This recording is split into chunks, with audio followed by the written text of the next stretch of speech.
Bonjour et bienvenue au jeu de tarot pour le mois de juillet 2018. Comme vous pouvez voir, j'ai déjà tiré le jeu en 3 cartes majeures. À noter, elles sont toutes sorties à l'endroit. J'accompagne mon jeu aussi de 3 cartes mineures et honneurs.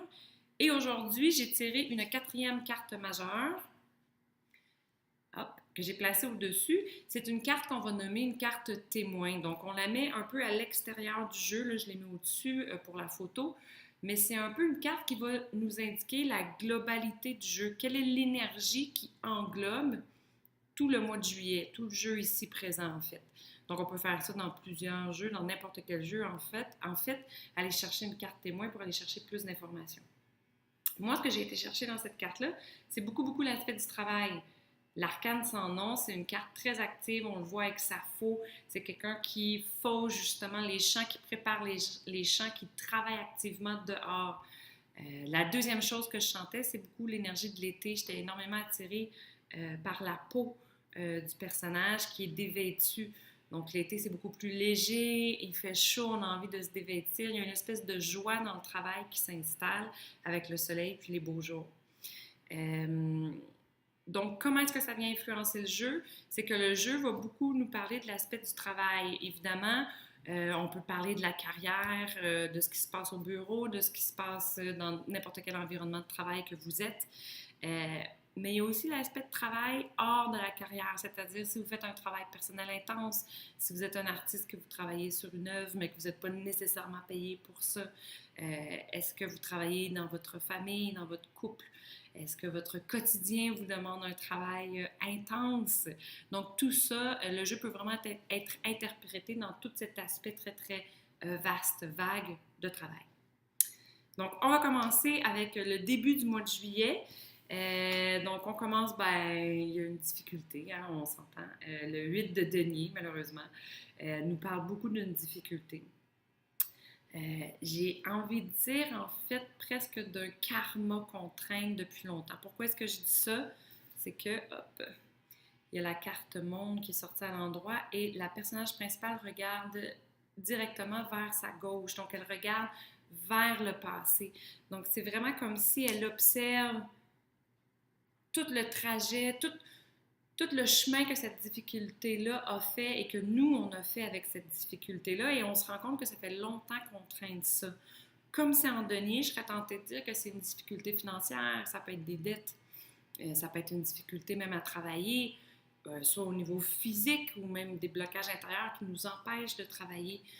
Ça peut être une difficulté face à son lieu de vie. Est-ce qu'on a de la difficulté à en trouver un ou tout simplement on n'est pas bien où est-ce qu'on est et qu'on a de la misère à le mettre à notre goût, à être bien, à s'enraciner, à s'ancrer.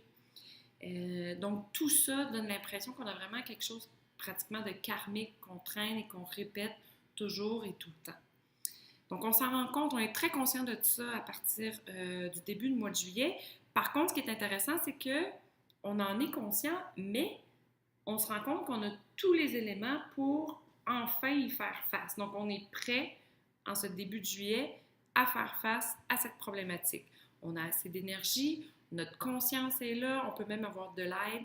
Je dis ça parce qu'il y a tellement de choses qui se passent autour du personnage. Les 4 éléments sont là. Tout est disponible pour nous pour le régler.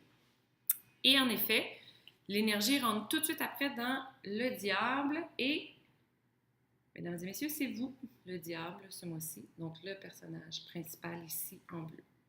Pourquoi est-ce que je dis que c'est vous? C'est parce que je sens vraiment que, comme on est prêt, on est capable de venir s'élever au-dessus de nos problèmes ici. Puis je dis au-dessus de nos problèmes, c'est toutes les facettes des problèmes intérieurs qui viennent accentuer, qui viennent donner du jus à cette situation, à ce karma-là. Donc, c'est notre ombre, c'est nos mauvaises habitudes, c'est des émotions qui ne sont pas réglées. C'est tout ce qui est un peu sulfureux puis qui est en bas. Puis enfin, on s'élève au-dessus de ça et on est capable de tenir en laisse toutes ces parties-là de nous qui contribuent à ce karma-là. Donc, on se sent en pouvoir, on est en train de faire quelque chose, on est actif, comme la 13 nous le disait. On est très actif, puis ça nous met en pouvoir face à cette situation-là. Et non seulement ça nous met en pouvoir, mais ça nous fait sortir la tête de l'eau. Puis enfin, on est capable de voir qu'est-ce qui se passe réellement, puis qu'est-ce qui crée réellement ce karma. Et Hop, on arrive avec le 4 d'épée ici. Voilà, qui est à l'envers. La fleur est à l'envers. Ce qui donne vraiment l'impression que la fleur, elle a pourri, ou elle est morte, elle a fané.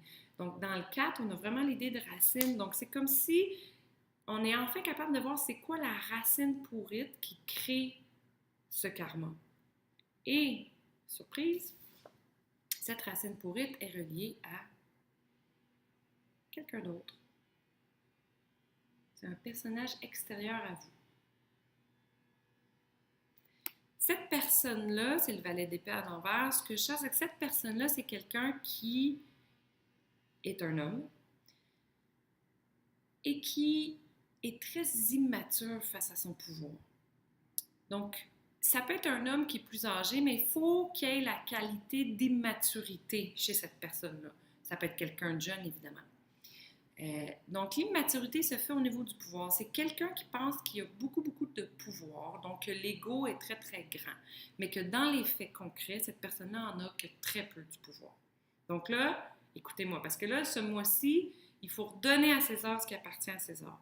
Donc, cette personne-là dans votre entourage qui contribue à votre karma n'a que très peu de pouvoir.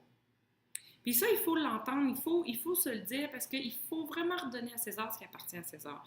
Donc oui, il y a une partie de la problématique qui vous appartient et en ce mois-ci, vous y faites face, vous prenez conscience, vous vous élevez au-dessus de ça, mais il faut aussi voir c'est quoi la partie extérieure et cette partie extérieure-là vient de quelqu'un dans votre entourage. Donc qui ça peut être cette personne-là? Ça peut être une figure paternelle, ça peut être votre père, votre grand-père, ça peut être un boss, ça peut être un collègue qui se met au-dessus de vous dans ses attitudes, ça peut être un ami, ça peut être votre copain, ça peut être votre frère, etc., etc.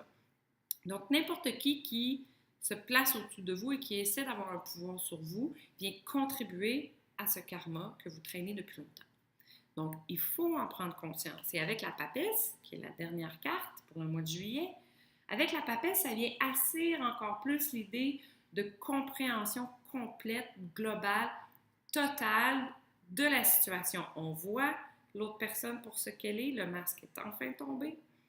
On voit et on comprend ces parties à soi qui ont donné du feu, donné de l'énergie à ce karma.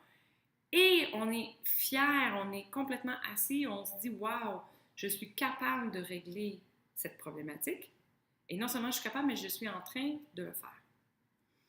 Donc, ça finit très bien, en fait, pour le mois de juillet. Une belle confiance en soi renouvelée pour la fin juillet.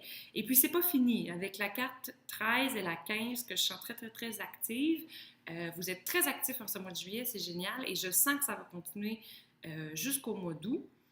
Et c'est très bien. Continuez comme ça, même si des fois on est fatigué, des fois on a envie de lâcher. Lâchez pas. Prenez votre mal en patience, dormez bien. L'énergie va revenir avec les compréhensions. Donc voilà, ça va être ça pour ce mois de juillet. Sinon, on va se revoir nous en août, mais petit mémo pub, il n'y aura pas de café tarot au studio Uranus pour juillet et août. Il n'y aura pas de cours de tarot non plus pendant la saison estivale. On prend une petite pause, mais on vous revient dès septembre. Alors voilà, pour les vidéos tarot, on se revoit en août. Merci beaucoup et bon mois de juillet. Au revoir!